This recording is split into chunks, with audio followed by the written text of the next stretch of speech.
کہ جو ان لوگوں کو لے کر آئے ان کا بھی احتساب کرو. یعنی جو لوگ لے کر آئے بقول آپ کے ان کا آپ احتساب کروا رہے ہیں, لیکن مذاکرات کے لیے آپ عمران خان کا دروازہ کھٹکھٹانے کے لیے اس کے در پہ بیٹھ گئے. کوئی بات اس پہ یقین کرے گا؟ نہیں کرے گا.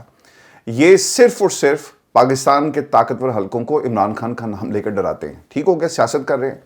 دوسری طرف پاکستان کی اسٹیبلشمنٹ بھی سر یہی کام کرتی ہے. بہت سارے لوگوں کے ذریعے خبریں پھیلائی جاتی ہیں کہ بات ہو رہی ہے, لوگوں سے عمران خان کے رابطے ہیں اور یہ معاملات آگے بڑھیں گے تاکہ پاکستان کی سیاسی جماعتوں کو ڈرایا جائے کہ اگر تم ہمارے ساتھ بات نہیں کرو گے تو دیکھو ہم جیل میں جو بیٹھا ہے نا اس کو باہر لے آئیں گے. اور پھر اب پاکستان پیپلز پارٹی بھی سر یہی کام کر رہی ہے. یہ جو آپ کو سہیل افریدی وزیر اعلیٰ سندھ اور ملاقاتوں کے بارے میں جو خبریں سننے کو مل رہی ہیں یہ ایسے نہیں ہیں. مثال کے طور پر سہیل افریدی صاحب کا ایک بیان آیا, وہ یہ کہتے ہیں کراچی کے دورے کے دوران میری ملاقات وزیر اعلیٰ سندھ سے بھی ہوگی اور انہوں نے اس حوالے سے جو ہے ان کو آگاہ کر دیا گیا ہے. وزیر اعلیٰ سندھ سے ملاقات کی دعوت دی ہے. ملاقات کے دوران کراچی میں پختون کمیونٹی کو درپیش مسائل کے حوالے سے ہم بات کریں گے. کراچی کے کچھ ہسپتالوں میں ہیلتھ کارڈ پر علاج پر خیبر پختونخوا کے لوگوں کو مسائل کا سامنا ہے. وزیر اعلیٰ سندھ سے کہوں گا کہ ہیلتھ کارڈ پر علاج میں درپیش مسائل کو دور کیا جائے. کراچی میں I S F, I L F, P T I کے رہنماؤں اور ورکر سے ملاقاتیں کروں گا. کراچی میں پی ٹی آئی کے اراکین, قومی اور صوبائی اسمبلی سے میں ملوں گا. تو یہ پلان ہے سہیل افریدی کا. نوید قمر صاحب کی جی صبح انٹری ہو گئی اور انہوں نے صبح آتے ہی کیا کہا, انہوں نے کہا جی کہ سہیل افریدی صاحب ویلکم ٹو کراچی, آپ آئیں, ہم آپ کو یہاں پہ پروٹوکول دیں گے. وزیر اعلیٰ سندھ سینئر وزراء کی جانب سے سہیل افریدی کو یہ پیغام دے دیا گیا کہ سرکار آپ کے ساتھ جو پنجاب میں سلوک مریم کی سرکار نے کیا, ہم آپ کے ساتھ یہ سلوک یہاں پر نہیں دہرائیں گے بلکہ ہم آپ کو ویلکم کریں گے. تو سہیل افریدی صاحب اور عمران خان, دیکھیں غور کیجئے گا, یہ وہ سہیل افریدی ہے جسے آج سے پہلے کچھ مہینے جب سے یہ وزارت کی کرسی پر بیٹھے ہیں اس سے پہلے انہیں کوئی نہیں جانتا تھا. عمران خان کی ایک طرح سے ان کے اوپر اعتماد کا پیغام اور پھر اس اعتماد کے ذریعے انہیں اس کرسی پر بٹھایا گیا تو لوگوں نے انہیں وہی مقام دیا جو عمران خان کو پاکستان کی عوام دیتی ہے. تو یہ ایک ٹرسٹ کا رشتہ ہے. پاکستان کی عوام عمران خان پہ اعتبار کرتی ہے اور عمران خان جس کو بھی نومینیٹ کرے گا اگر وہ سونا تھا تو وہ ہیرا ہو جائے گا.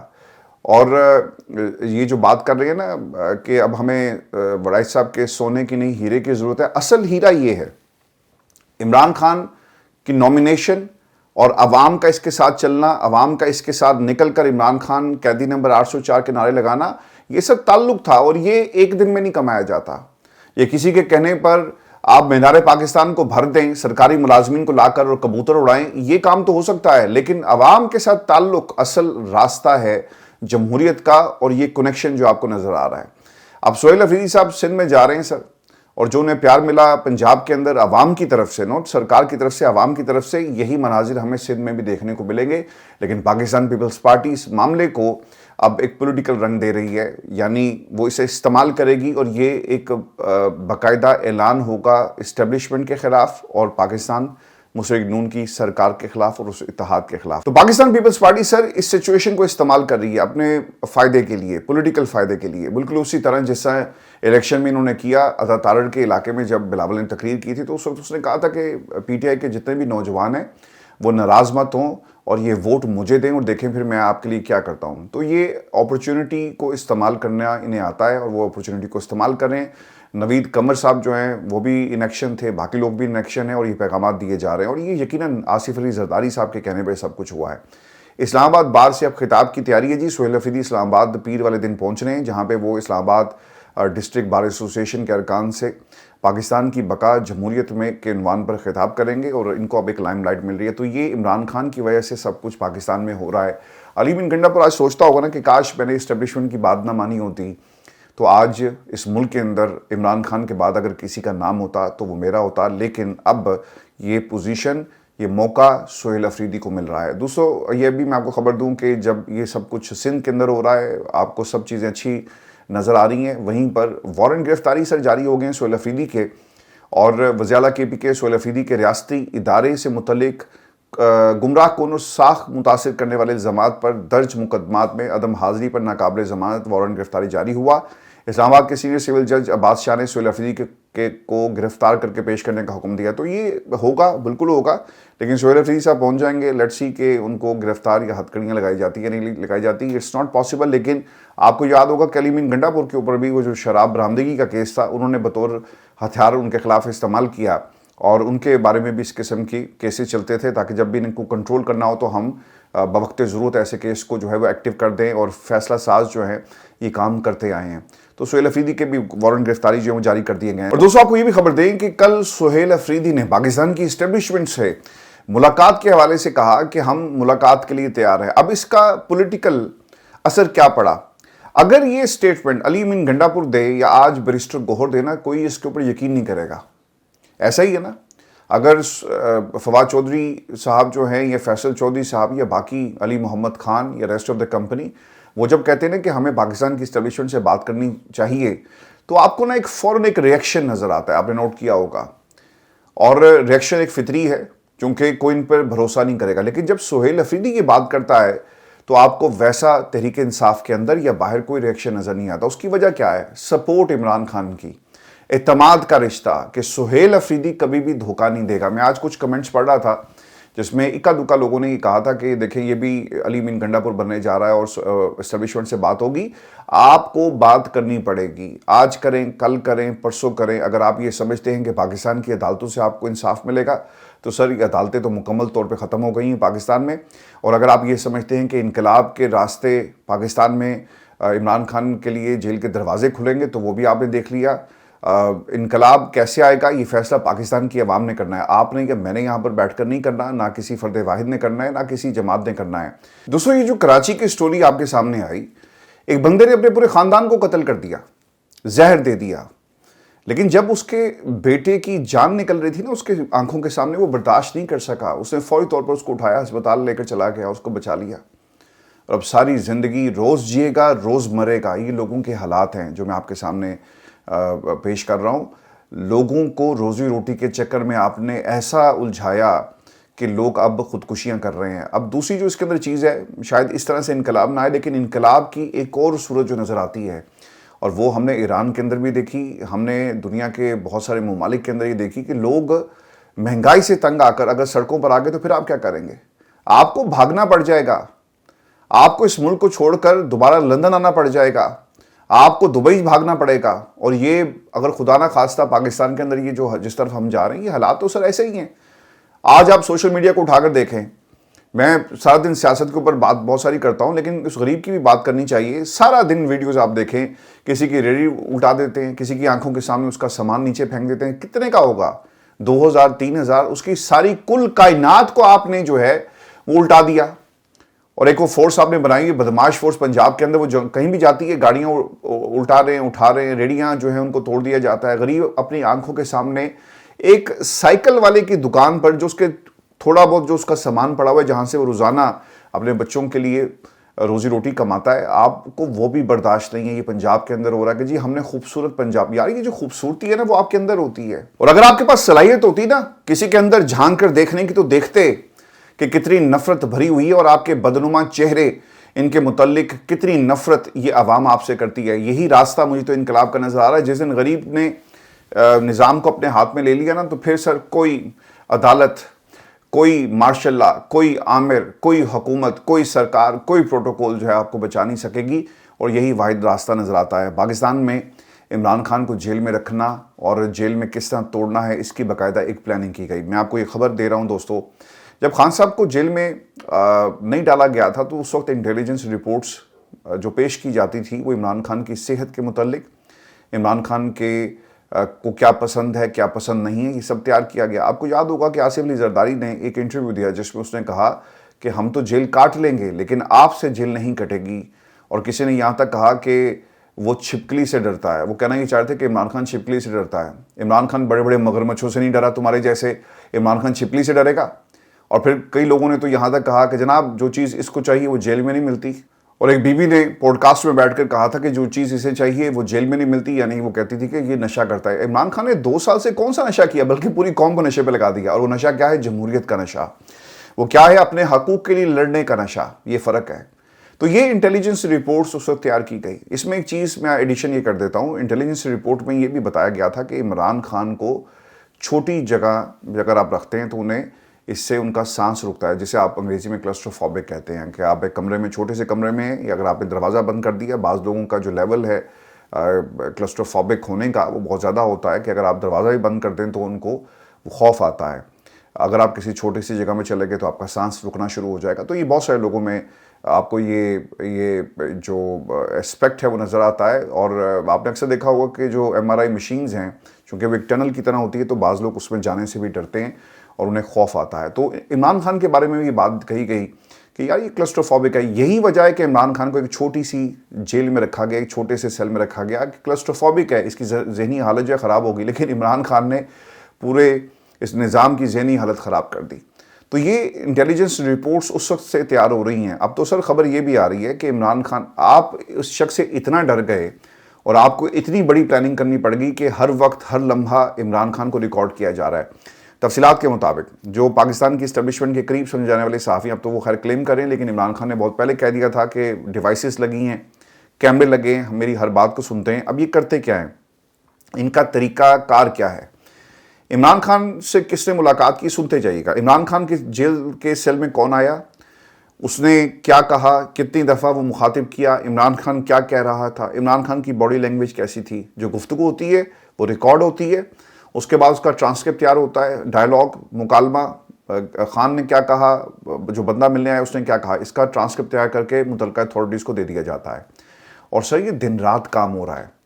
میری جو کچھ لوگوں سے بات ہوئی وہ تو یہاں تک بتاتے ہیں کہ عمران خان رات کو کتنی دفعہ اٹھے, کتنی دفعہ وہ اپنے بستر پہ بیٹھے, یہ بھی ریکارڈ ہو رہا ہے. یہ بھی چیز جو ہے وہ چیک کی جاتی ہے. تو ہر طرح سے ایک طرح اگر یہ کہا جائے کہ عمران خان کی سائیکولوجیکل پروفائلنگ کی جا رہی ہے تو یہ بالکل بھی غلط نہیں ہے کہ عمران خان ڈر گیا, عمران خان کیا ٹوٹ گیا, عمران خان کیا اب یہ بہترین موقع ہے کہ ہم اس کے خلاف کوئی بات کریں یا اس کو ڈیل کی آفر کریں اور وہ مان جائے گا. تو رات دن یہ کام ہو رہا ہے. دیکھیں یہ عمران خان کو یہ کس طرح سے ڈیل کر رہے ہیں. جب بھی آپ کسی جاسوس کو پکڑتے ہیں نا تو یہ کام تو اس کے ساتھ کیا جاتا ہے کہ اس کی باڈی لینگویج, وہ ڈرا ہوا تو نہیں تھا, وہ گھبرایا ہوا تو نہیں تھا, اس کے ماتھے پہ پسینہ کیوں تھا, وہ بار بار جو ٹریگر پوائنٹس ہیں اس کے کون سے ہیں وہ دیکھے جاتے ہیں. یہ کسی جاسوس کے ساتھ کیا جاتا ہے. یہ بہت ہی آپ کو ایسا لگ رہا ہوگا کہ میں کوئی کسی جاسوسی فلم کا سکرپٹ پڑھ رہا ہوں, لیکن یہ سب کچھ عمران خان کے ساتھ ہو رہا ہے. پاکستان میں بہت سارے صحافی ایسے جو ان کی قید میں رہے وہ بھی آ کر یہی باتیں بتاتے ہیں کہ ان کے ساتھ کس قسم کا ٹارچر کیا گیا, انہیں کس طرح کی اذیت دی گئی, انہیں کس قسم کی چیخیں جو ہیں سنائی جاتی تھی. اور یہ سب کچھ ہوا پاکستان میں, ہمارے ملک کے اندر ہوتا ہے. دنیا میں آپ یہ فلمیں اٹھا کر دیکھیں, آپ نے تو وہاں پر خفیہ ایجنسیوں کو مارتے ہوئے دیکھا, لیکن جو عمران خان کے ساتھ کیا جا رہا ہے یہ ایک سائیکولوجیکل پروفائلنگ اور سائیکولوجیکل پریشر ڈالنے کے لیے یہ سب کچھ کیا جا رہا ہے. لیکن عمران خان نے وہ جس عورت نے کہا تھا نا کہ یہ نشئی ہے, وہ بات بھی غلط ثابت ہوئی. اگر نشئی ہوتا تو یار 2 سالوں میں کہتا نا کہ یار میں دیو میری تے بس ہو گئی ہے. لیکن اس نے نہ ایسا کیا, نہ وہاں پہ کوئی چھپکلی تھی, بلکہ بڑے بڑے مگرمچھوں کو جو آنسوؤں سے روتے ہیں نا, ان کو بھی عمران خان نے دریا برد کر دیا. اور عمران خان نے ان کی سیاست کو مکمل طور پہ فنش کر دیا. میں آپ کو ایک خبر یہ بھی دوں کہ یہ جو ایکسیپٹیبلٹی کا معاملہ ہے نا, اور جو میں نے بات پہلے بھی کہی کہ عمران خان اگر مذاکرات کی بات کریں گے تو پوری جماعت کو کرنی پڑے گی اور کسی میں جرت نہیں ہوگی کہ تنقید کرے, بلکہ پاکستان میں جو لوگ ہیں وہ خود عمران خان کی اس بات سے اتفاق بھی کریں گے اور وہ کہیں گے کہ خان تم باہر آؤ, پاکستان کی عوام کو تمہاری ضرورت ہے. جیل میں رہ کر عمران خان پاکستان کی کوئی خدمت نہیں کر رہا اور یہ کسی کام کا نہیں ہے. کام جمہوریت کے لیے, ملک کے لیے, عوام کے لیے اگر لینا ہے تو عمران خان کو رہا کرنا پڑے گا. تو یہ ایکسیپٹیبلٹی کی بات ہے. اگر یہ بات تحریک انصاف کے باقی وہ لیڈرشپ جس کو انہوں نے خود ہی مائنس کر دیا, اپنے آپ کو انہوں نے خود ہی مائنس کر دیا, اگر وہ یہ باتیں کریں گے تو کوئی ان کے اوپر یقین نہیں کرے گا, کیونکہ کریڈیبلٹی کا معاملہ ہے. اعظم سواتی صاحب بھی ان میں سے ایک تھے. آج سہیل افریدی نے تو کہہ دیا کہ میں ملنے کے لیے تیار ہوں, تو کسی قسم کا آپ کو کوئی ریئیکشن نظر نہیں آتا. اور لوگ کہتے ہیں بالکل ٹھیک ہے, بات کریں, عمران خان کو باہر نکالیں. ہم بھی آپ کو یہی کہہ رہے تھے. لیکن اعظم سواتی صاحب یہ کہتے ہیں کہ ماضی میں جب میں نے عمران خان سے یہ بات کی کہ آپ کی اسٹیبلشمنٹ سے بات ہونی چاہیے, راستہ ہموار کریں گے اور آپ کو ہم باہر لے کر آئیں گے, تو مجھے جو سب سے بڑا خطرہ تھا کہ لوگ میرے خلاف ہو جائیں گے. عمران خان نے مجھے کہا تھا کہ جا کر بات چیت کرو, اللہ کرے ہمارے مزاج بدلیں اور اپنے ملک اور رہے سہے اداروں کو بچانے کی کوشش کریں.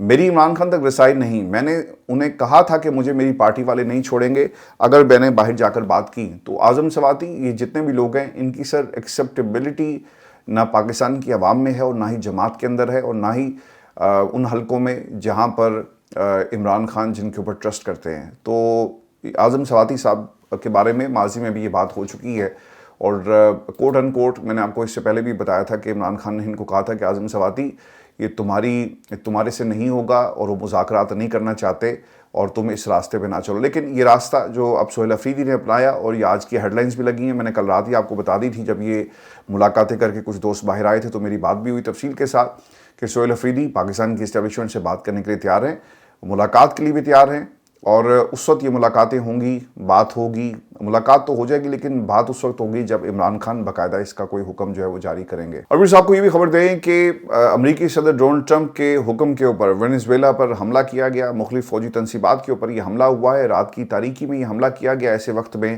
جب ڈونلڈ ٹرمپ نے 2024 میں ایک بیان دیا تھا کہ انہوں نے ہماری بہت ساری آئل کمپنیز کو نکال دیا ہے اور ہمارا جو حق ہے وینزویلا کے تیل کے اوپر ہمیں یہ حق جو ہے وہ واپس چاہیے. اب امریکہ اوبیسلی ایسی سینکشنز لگا کر یا ایسی ڈیلز کے ذریعے کسی بھی ملک کے اندر اپنے جو مقاصد ہیں وہ پورے کرتا ہے. آپ نے زلیسکی کے ساتھ جو کچھ ہوا وہ دیکھ لیں, وہاں پہ کیا معاملہ تھا. وہ کہتا ہے کہ اس جنگ کو ختم کرو اور یہ جو منرلز والا معاملہ ہے یوکرین کے اندر اس کے اوپر ہمارے ساتھ ڈیل کرو تاکہ ہم اپنا پیسہ واپس لیں, سود سمیت واپس لیں. اور تم نے یہ وعدہ ہمارے سے کیا تھا. تو وہاں پہ بھی ان کے آپ کو انٹرسٹ نظر آئیں گے. پاکستان سے منرلز کے اوپر بات چیت ہو رہی ہے, انویسٹمنٹ یہ کر رہے ہیں. تو یہاں پر بھی منرلز کا معاملہ. وینزویلا کی اگر آپ بات کریں تو یہ دنیا میں جہاں نیچرل ریزروز آئل کے سب سے زیادہ پائے جاتے ہیں وہ وینزویلا میں. دنیا میں سب سے زیادہ وینزویلا وہ ملک ہے جہاں پہ آپ کو تیل ملے گا اور اس کے بعد سعودی عرب ہے, پھر ایران ہے, پھر عراق اور امریکہ بھی اس لسٹ میں شامل ہوتا ہے. لیکن سب سے زیادہ یہاں پہ تو امریکہ نے عراق میں سر ایک ایسی جنگ کا آغاز کیا تیل کی وجہ سے نا کہ صدام حسین کو الٹا لٹکا دو اور یہ مسلمانوں کے لیے اور کچھ اور لوگوں کے لیے ٹھیک نہیں ہے, خطے کا امن اس نے تباہ کر دی. یہی باتیں ہوتی تھی. سیم یہ ماڈل اپلائی کریں ایران کے اوپر. ایران میں جی مہنگائی کے اوپر لوگ آپ کو سڑکوں پہ نظر آتے ہیں. یہ کیسے ڈٹرمن کیا جائے یہاں پر بیٹھ کر یا امریکہ میں یا جہاں بھی آپ ہماری آواز سن رہے ہیں کہ ایران کے اندر جو اس وقت حملے ہو رہے ہیں اور جو لوگ سڑکوں پر آئے ہیں وہ واقعی جینون سڑکوں پر موجود ہیں. کیونکہ جہاں تک ایران کی سیاست کو اگر آپ سمجھیں تو اگر سپریم لیڈر نے, چونکہ ان کی ایک مذہبی ایفیلیشن ہے لوگوں کے ساتھ, اگر وہ خود آ کر کہتے ہیں نا کہ جہاد فرض ہو گیا تو پھر آپ کیا کریں گے. تو یہ ماڈل آپ نے سمجھنا ہے کہ امریکہ کس طرح سے رجیم چینج کرتا ہے. آج جو ڈیولپمنٹس ہیں پہلے میں آپ کے ساتھ وہ شیئر کر دوں, پھر اس کے اثرات کے اوپر بھی ہم آگے چل کر بات کریں گے. امریکی صدر ڈونلڈ ٹرمپ نے وینزویلا کی فوجی تنصیبات پر حملہ کیا. ٹرمپ انتظامیہ کئی ہفتوں سے وینزویلا کے صدر پر یہ دباؤ ڈال رہی تھی. امریکی صدر نے وینزویلا پر منشیات کی اسمگلنگ اور جرائم کے ذریعے امریکہ میں داخل ہونے کے الزامات عائد کیے. امریکہ کہتا ہے کہ وینزویلا کے صدر نکولس کو غیر قانونی طور پر منتخب کیا گیا اور وہ ذاتی طور پر ملک میں منشیات کی اسمگلنگ میں ملوث ہیں. واقعات کی ٹائم لائن کیا یہ بھی آپ کے ساتھ شیئر کر دیں تاکہ آپ اپ ٹو ڈیٹ رہیں اس واقعے کے حوالے سے. پھر اس پر اپنا تجزیہ بھی میں آپ کے سامنے رکھوں گا. امریکی صدر کی جانب سے حملے کے حکم کے بعد وینزویلا کے صدر نے ملک میں قومی ایمرجنسی نافذ کر دی اور وینزویلا کی حکومت نے کہا کہ امریکی کارروائیاں دراصل وینزویلا کے تیل اور معدنی وسائل پر قبضہ کرنے کی کوشش ہے. کوئی شک, بالکل مجھے تو کم از کم شک نہیں ہے. کن مقامات پر حملے ہوئے؟ کئی مقامات پر ایک ہی وقت میں متعدد دھماکوں کی اطلاعات موصول ہوئی جن میں فوجی تنصیبات بھی شامل ہیں. جو شہر کے مرکز میں ایک فوجی ہوائی اڈہ ہے لا کارلوتا, ابھی نام آگے پیچھے ہو جائے تو معذرت چاہتا ہوں, مرکز میں فوجی ہوائی اڈہ ہے اور فورٹے تینوکا کا مرکزی فوجی اڈہ متاثر ہونے والے مقامات میں شامل ہے. آس پاس کی کئی کمیونٹیز بجلی سے محروم ہو گئے. شہر کے اوپر طیاروں کی پرواز کی غیر مصدقہ اطلاعات بھی موجود ہیں. صدر اور ان کی اہلیہ کو گرفتار کر لیا گیا. تفصیلات کے مطابق ڈونلڈ ٹرمپ نے social media platform Truth Social پر جاری اپنے ایک پیغام میں یہ اعلان کیا کہ امریکہ نے کامیابی کے ساتھ وینزویلا اور اس کے رہنما صدر نکولس کے خلاف بڑے پیمانے پر کارروائی کی. صدر اور ان کی اہلیہ کو گرفتار کر کے ملک سے باہر منتقل کر دیا گیا ہے۔ یہ آپریشن امریکی قانون نافذ کرنے والے اداروں کے تعاون سے کیا گیا۔ مزید تفصیلات جلد سامنے آئیں گی، اور آج صبح 11 بجے ایک پریس کانفرنس بھی ہوئی۔ ٹرمپ نے مزید وضاحت نہیں دی کہ صدر کو کس طرح حراست میں لیا گیا یا پکڑے جانے کے بعد انہیں کہاں منتقل کیا گیا۔ البتہ امریکی حکام یہ بتاتے ہیں کہ وینزویلا کے صدر اور ان کی اہلیہ کو امریکی فوج کے خصوصی یونٹ ڈیلٹا فورس نے اپنی حراست میں لیا۔ حملوں سے کتنا نقصان ہوا یہ بھی میں آپ کے ساتھ شیئر کر دوں۔ وینزویلا کے دارالحکومت پر آج صبح ہونے والے امریکی حملوں کے بارے میں کئی سوالات باقی ہیں۔ فوجی تنصیبات کو پہنچنے والے نقصان کی نوعیت اور ان حملوں میں جانی نقصان کتنا ہوا۔ حکومت ان حملوں میں ہلاک اور زخمی ہونے والے افراد کے بارے میں معلومات اکٹھی کر رہی ہے۔ حملوں میں شہری علاقوں کو نشانہ بنایا گیا۔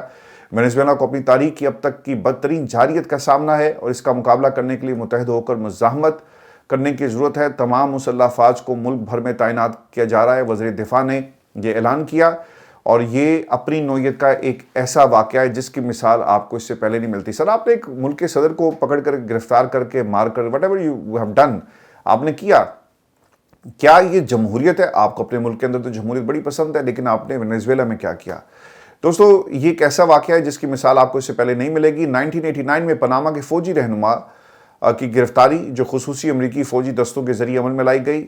ان دونوں رہنماؤں نے حالیہ متنازع انتخابات میں کامیابی کا دعویٰ کیا، اور دونوں پر امریکہ نے منشیات اسمگلنگ میں ملوث ہونے کا الزام لگایا تھا۔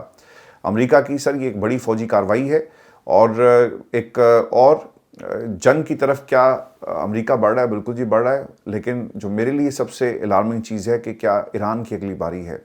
میں نے آپ کو اس سے پہلے بھی بتایا کہ یہ ماڈل وہی ہے۔ آپ نے کہا کہ مہلک ہتھیار ہیں عراق میں، یہاں کے ٹونی بلیئر کو معافی مانگنی پڑ گئی کہ ہمارے سے جھوٹ بولا گیا تھا، اور وہاں پہ کچھ ایسا نہیں نکلا۔ وہ جو سیکرٹ میمو پہ ایک فلم بھی بنی ہے، جا کر اسے ضرور دیکھیے گا، جس میں یہ باقاعدہ طور پر یہ بتایا گیا تھا کہ کچھ ایسا نہیں تھا، اور یہ صرف ایک ہاکس آپریشن تھا، ایک جنگ، وار اگینسٹ ٹیررزم، اور آخر میں کچھ بھی نہیں ملا۔ اور عراق کے اندر آپ نے اپنی ایک حکومت قائم کرنی تھی، اپنی سپورٹ کے ساتھ وہ آپ نے قائم کر دی، اور ٹارگٹ آپ کا تھا کہ آپ نے کسی طرح وہاں کے تیل کے اوپر قبضہ کرنا ہے۔ سر، یہ جنگی یا یہ ریلیجن کی جنگ ہے، یا پھر آپ کو معدنیات کے اوپر لوگ جو لڑتے ہوئے نظر آئیں گے؟ تو پاکستان کو سر سوچنا چاہیے۔ ایران کے ساتھ یہ جو بیانات آ رہے ہیں یہ کوئی اچھے بیانات نہیں ہیں۔ ایک قافلہ اٹھتا ہے، ایک گروہ اٹھتا ہے سڑکوں پہ آ کر، اس نے احتجاج شروع کر دیا۔ کیا وہ احتجاج پورے ایران کی نمائندگی کرتا ہے؟ تو اس کا جواب ہے نہیں۔ اور میں نے پہلے بھی کہا آپ کو کہ ایک ریلیجیس ایفیلیشن ہے سپریم لیڈر کی، تو کیا لوگ اس کو مائنس کر کے سڑکوں پر آئیں گے اپنی حکومت کے خلاف؟ یہ بھی ممکن نہیں ہے۔ تو آج اگر اعلان ہو جائے نا کہ جہاد، تو سر پھر آپ دیکھیے گا کہ دنیا کے کئی ممالک، افغانستان سے آپ کو ایک بہت بڑی سپورٹ ملے گی۔ ایسے گروپس جو امریکہ کے خلاف لڑنا چاہتے ہیں وہ ایکٹیو ہو جائیں گے۔ وہ طالبان جس کے اوپر بہت ساری پالیسیز اور بہت کچھ باتیں ہوتی ہیں، انہوں نے بھی آپ کے ساتھ آگے کھڑے ہو جانا ہے کہ ٹھیک ہے ہم اعلان جنگ کرتے ہیں۔ اور یہ وہ گروپس نہیں ہوں گے جن کی حکومت اس وقت افغانستان میں آپ کو نظر آتی ہے، یہ وہ ہوں گے جو واقعی جینوئنلی لڑنا چاہتے ہیں۔ چین نے وینزویلا میں بھاری سرمایہ کاری کر رکھی ہے، یہ بھی اہم نقطہ ہے۔ مختلف اندازوں کے مطابق وینزویلا چین کا 60 سے 70 ارب ڈالر کا مقروض ہے۔ اس کے علاوہ وینزویلا میں اسلحہ، ٹیلی کمیونیکیشن اور ٹیکنالوجی کے شعبے میں چینی مصنوعات کا وسیع استعمال ہو رہا ہے۔ چین وینزویلا سے تیل خرید رہا تھا، اور اس کی ڈیمانڈ ہر سال مزید بڑھ رہی تھی۔ ایران پر حملہ۔ ایران دنیا میں تیسرے نمبر پر تیل کے ذخائر کے حوالے سے بڑا ملک ہے، اور اسی وجہ سے امریکہ کی پوری کوشش ہے کہ ایران میں بھی رجیم چینج کی جائے اور اپنی مرضی کی حکومت لائی جائے۔ آپ نے یہ فلمیں دیکھی ہیں، میڈ میکس اور اس قسم کی بہت ساری فلمیں بنی ہوئی ہیں۔ واٹر ورلڈ کو بھی آپ دیکھ لیں، تو واٹر ورلڈ میں کیا دکھایا گیا کہ دنیا میں کہیں پہ بھی خشکی نہیں ہے، تو وہ خشکی، کاغذ اور پودے، وہ اس میں نا مین کموڈٹی اور ایک ایسی چیز بن جاتا ہے جس کے لیے لوگ ایک دوسرے کو مارتے ہیں۔ ایسا ہی ہوا نا۔ پھر میڈ میکس کے اندر اگر آپ دیکھیں تو پانی ایک ایسی چیز ہے جس کے لیے لوگ لڑ رہے ہیں۔ اسٹار ٹریک کی بہت ساری فلمیں ہیں۔ تو سر یہ جو جنگ ہمارے سامنے ہو رہی ہے یہ تیل کی جنگ ہے۔ اس میں بھی ایک ویلن ہوتا ہے، ایک بڑی فوج ہوتی ہے، وہ مختلف کالونیز کے اوپر حملے کرتا ہے جہاں پہ انسان چھپے ہوئے ہیں۔ پھر میڈ میکس کے اندر ہی جو انسان کی نسل ہے وہ کیسے آگے چلائی جائے، اس کے اوپر جنگ ہو رہی ہے۔ تو یہ جو موجودہ اس وقت پاکستان دنیا میں جو جنگ ہو رہی ہے، اور جو آپ کو بڑے بڑے پلیئرز نظر آ رہے ہیں، یہ پلیئرز سارے تیل پہ لڑ رہے ہیں۔ تو کسی دھوکے میں مت رہیے گا، حالات بدلتے سر دیر نہیں لگتی۔ آپ نے کہا ہے کہ ایک نجائز حکومت، پاکستان میں بھی تو سر ایک نجائز حکومت ہے، لیکن سپورٹ آپ کو پوری ملے گی۔ میں آپ کو آخر میں پاکستان کی معیشت کے حوالے سے خبر دے دوں، اہم خبر، اور ہمارا ٹیکسٹائل کا جو جو پہیا کس طرح سے اب یہ گھوم نہیں رہا بلکہ کسی اور کے جو اپنے اثاثے ان کا پہیا سر گھوم رہا ہے۔ ٹیکسٹائل سیکٹر جی مکمل طور پہ تباہ ہو گیا ہے۔ تفصیلات کے مطابق ناقص حکومتی پالیسی، فیصل آباد کی ٹیکسٹائل انڈسٹری تباہی کے دہانے پر پہنچ گئی۔ مہنگی بجلی، گیس کی لوڈ شیڈنگ کے باعث فیکٹری مالکان اور مزدور پریشان۔ برآمدات بڑھانے کے حکومتی دعوے زمین بوس ہو گئے۔ آرڈرز کی منسوخی، مشینیں بند۔ 4 ماہ سے ٹیکسٹائل ایکسپورٹس میں مسلسل کمی۔ نومبر میں برآمدات میں 3 کروڑ 75 لاکھ ڈالر کمی ہوئی۔ انرجی قیمتوں کی وجہ سے 70,000 لومز بھی ختم ہو چکی ہیں۔ 50,000 سے زائد مزدوروں کی بے روزگاری ایک بہت بڑا المیہ ہے، لیکن مریم کہتی ہیں کہ پنجاب ترقی کر رہا ہے۔ اپنا خیال رکھیں، دعا کیجیے گا میرے وطن، اپنے وطن پاکستان کے لیے۔ اللہ تعالیٰ اس کو قائم و دائم رکھے، ہر آفت سے، ہر بلا سے محفوظ رکھے۔ اس ملک میں جمہوریت آئی، یہ سال پاکستان کے لیے خوشحالی کا سال ہو۔ یہ کسی فرد واحد کی خوشحالی کا سال نہ ہو، یہ 25 کروڑ عوام کی خوشحالی کا سال ہو۔ اپنا خیال رکھیے گا، اجازت دیجیے، اللہ نے کے بعد۔